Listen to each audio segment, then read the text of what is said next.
Warning, this story is a sweet story. Gather around, family. Lean in close, because the story I have for you tonight isn't written in any history book.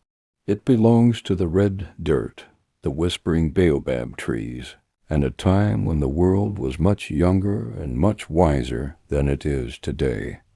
Deep in the heart of the savannah, there was a village called Kanda. In Kanda, status was everything.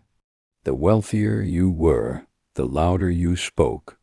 But at the edge of this village lived a young boy named Kofi. Kofi didn't have cattle.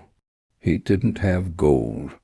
In fact, most people thought he was a bit strange because while other boys were learning to hunt or trade, Kofi would sit for hours under the great baobab tree, his hands moving through the empty air like he was playing an invisible instrument.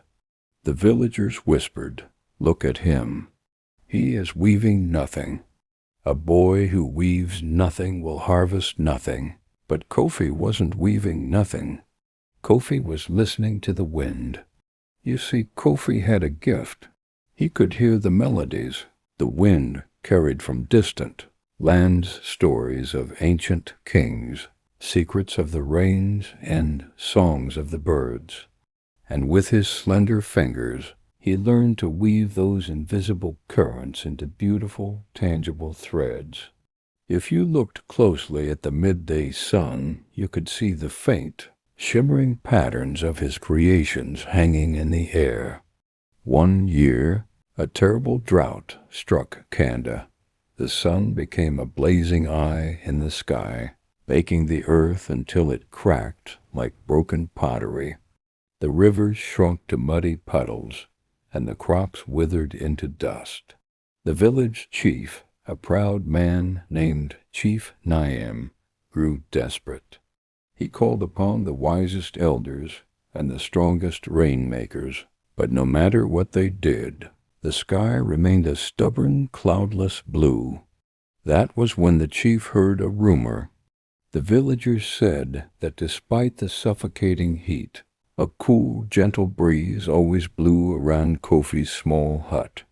Chief Nyame marched down to the edge of the village, his heavy gold bracelets clinking angrily.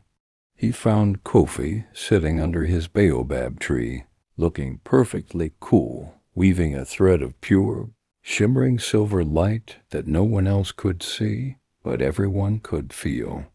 "Boy," the chief demanded, his voice booming, "the village is dying of thirst, and you are hoarding the breeze for yourself.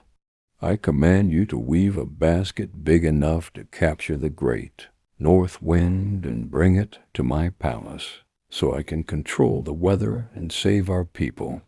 Kofi looked up, his eyes calm like deep waters. "Chief Nyame," he said softly, "the wind is a guest, not a prisoner. You cannot cage what was born to be free." But the chief's pride was as vast as the desert. "If you do not weave this basket by tomorrow's sunset," he threatened, "you and your family will be banished from Kanda forever." That night, Kofi sat under the stars. He knew he couldn't trap the wind. To do so would cause the air to stagnate and the earth to suffocate. But he also knew he had to save his village.